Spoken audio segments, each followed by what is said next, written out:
kuki utagomba gucira urubanza mugenzi wawe. Abantu benshi tubayeho muri iyi si, ariko tuba dufite amateka akomeye, tuba dufite ibintu bikomeye twaciyemo. Njyewe umbona narakuze, ariko ntabwo unzi ese mu bwana bwanjye nari mbayeho nte, ese mu mikurire yanjye, mu migendere yanjye nabayeho nte, ese narezwe nte, ese bamaze kundera byagenze gute, ngiye mu ishuri byagenze gute, ese niba narakikikirije amashuri byagenze bite. Ibyo byose ntabwo tuba tuzi imibereho y'umuntu aba yarabayemo mbere yuko umubona uyu munsi.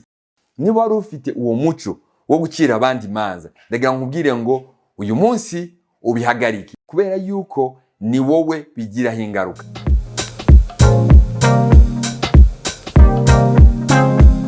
Twongeye kubasuhuza, twishimiye ko mwongeye kubana natwe kuri uyu munsi kugira ngo twongere tuganire. Nkuko mubizi, intego yacu ni imwe, ni ukugira ngo duhanahane ibitekerezo, nguhe ubumenyi ufite, nkusangize ubwawe, kugira ngo tubeho ubuzima twishimye.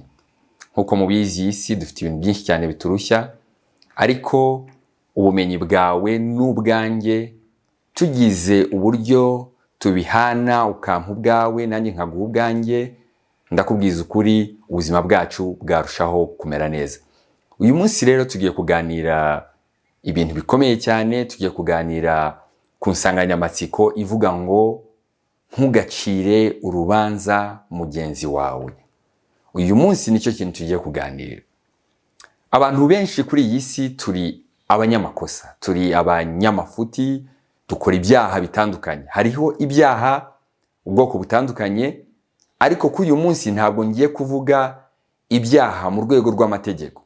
Ibyaha bijyanye n'ibyaha, yaba ari penal, yaba ari civile, yaba ari, ntabwo ari ibyo byaha ngiye kuvuga mu rwego rw'amategeko. Ahubwo ndimo ndavuga ibyo nakwita ibyaha cyangwa se amakosa dukora mu buzima busanzwe. Abantu benshi tuba dufite amakosa atandukanye. Hari kalite ufite, ariko hari na defo ufite. Hari ibyiza ufite, hari n'ibibi ufite. Nta muntu n'umwe uri mwiza 100%. Wowe ufite amakosa yawe, nanjye mfite ayanjye. Nta n'umwe uri perfect. Nta muntu n'umwe uri mwiza 100%. Niyo mpamvu ntabwo tugomba gucirana imanza. Rero ndagira ngo mbwire ngo ntabwo ugomba gucira imanza mugenzi wawe. Turagira ngo rero twibaze ngo kuki utagomba gucira urubanza mugenzi wawe. Abantu benshi tubayeho muri iyi si, ariko tuba dufite amateka akomeye, tuba dufite ibintu bikomeye twaciyemo. Njyewe umbona narakuze, ariko ntabwo unzi ese mu bwana bwanjye nari mbayeho nte, ese mu mikurire yanjye, mu migendere yanjye nabayeho nte, ese narezwe nte, ese bamaze kundera byagenze gute, ngiye mu ishuri byagenze gute, ese niba narakikikirije amashuri byagenze bite. Ibyo byose ntabwo tuba tuzi imibereho y'umuntu aba yarabayemo mbere yuko umubona uyu munsi. Niyo mpamvu hari ibintu umbonaho cyangwa nkakubonaho, cyangwa ukabona ku muvandimwe wawe, cyangwa ku nshuti yawe, cyangwa umuntu muri sosiyete, ariko ntumenye ese ni igiki kirimo kiratera iyi myitwarire uyu muntu. Ese kuki uriya muntu yitwara muri buno buryo, ese kuki uriya muntu agira amahane. Ni urugero, igihe icyo ari cyo cyose iyo umubwiye ikintu ararakara, arababara, ni umuntu ukunda kurwana, ni umuntu utihanganira ibintu bimujeho. Ese ni kubera iki? None ugasanga inshuro nyinshi twebwe tubwira umuntu yuko uwo muntu ni mubi, uwo muntu ibintu arimo ntabwo abizi, uriya muntu ni igicibwa. Uriya muntu ntabwo ukwiriye kugira ngo umucire urubanza, kubera yuko mbere yuko umucira urubanza ni ngombwa yuko umenya ese uyu muntu yabayeho gute, ese uyu muntu yakuze gute, ese uyu muntu byagenze bite kugira ngo abe ahari uyu munsi. Rero ndagira ngo uyu munsi niba wajyaga ucira umuntu urubanza, ndagira ngo nkubwire ngo uyu munsi ubihagarike, kubera yuko gucira umuntu urubanza bitera ingaruka nyinshi zitandukanye. Ndagira ngo mbwire ingaruka zigera muri enye gucira abandi urubanza biteza ku buzima bwawe. Icya mbere nuko bituma utakaza inshuti, bituma abari inshuti zawe mubana umunsi ku munsi bareka kuba inshuti zawe. Kubera iki? Kubera yuko buri gihe ubabwira yuko ari babi, buri gihe ugatekereza yuko abo bantu bafite amakosa, noneho bigatuma inshuti zawe, izari inshuti zawe zihinduka abanzi bawe, zihinduka abantu mutakiri inshuti. Kubera iki? Ucira abandi urubanza. Icya kabiri, bituma ubura gukura muri wowe cyangwa se personal growth. Kubera ko hako kwibanda ku byawe, hako buri gihe kumva yuko ukwiriye gushakisha uburyo utera imbere, uburyo imikorere yawe igomba gutera imbere, ukomeza wibanda ku by'abandi. Mbese ijisho wakirebyeho wowe ubwawe ukarirebesha abandi.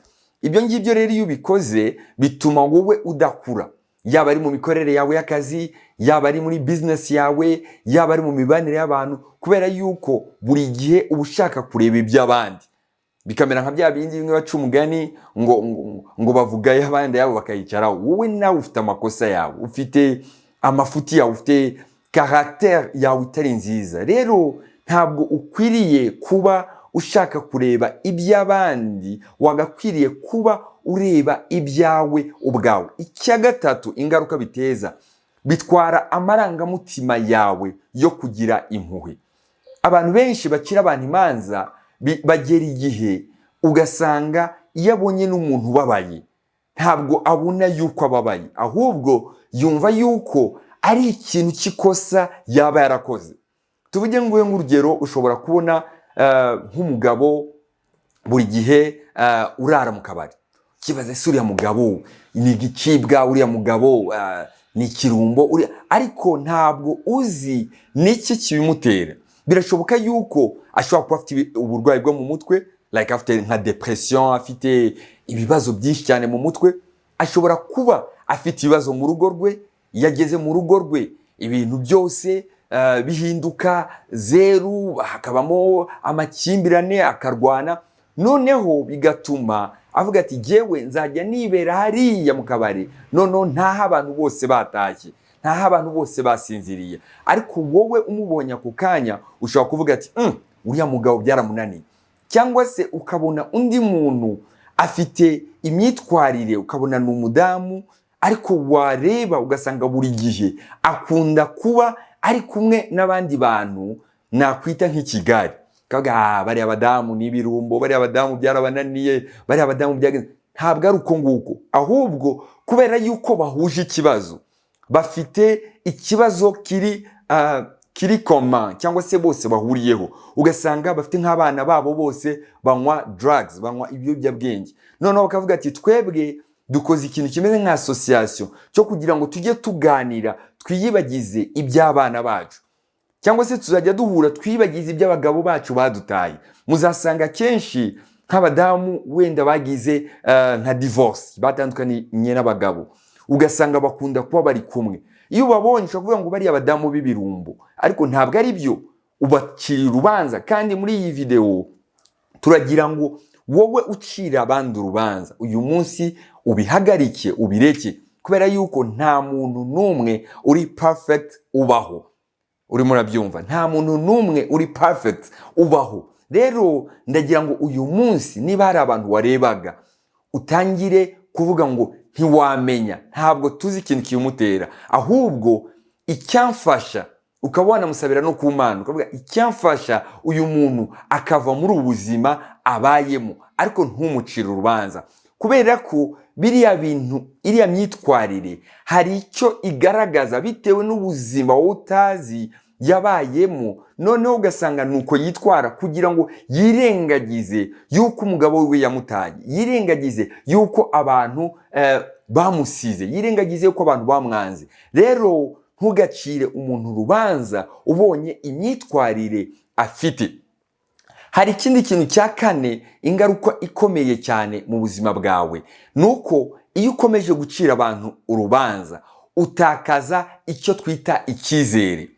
muri wowe ugatakaza ikintu cyitwa icyizere, ku buryo igihe icyo ari cyo cyose uba wumva ufite urwikekwe, uba wumva nta mahoro ufite. Rero iyo umaze kwitakariza icyizere, kubera yuko buri gihe umuntu wundi umubonamo ikosa, umuntu wundi umubona yuko ibintu byaramunaniye, uriya muntu yananiwe gukora.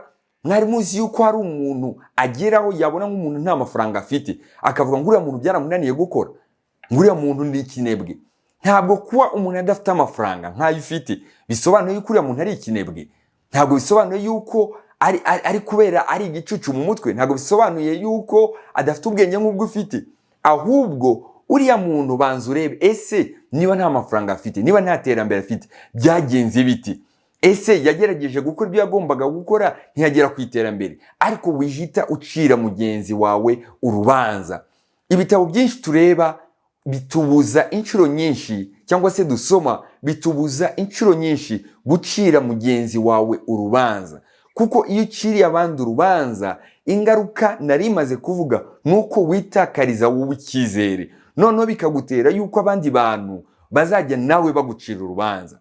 Nk'ubu ku bantu basoma Bibiliya, iyo usomye muri Luka ibice byaho 6 umurongo waho wa 37 haratubwira ngo ntimugashinje abandi namwe mutazashinjwa, ntimugacire abandi urubanza namwe mutazarucirwa, nimubabarire abandi namwe mubabarirwe.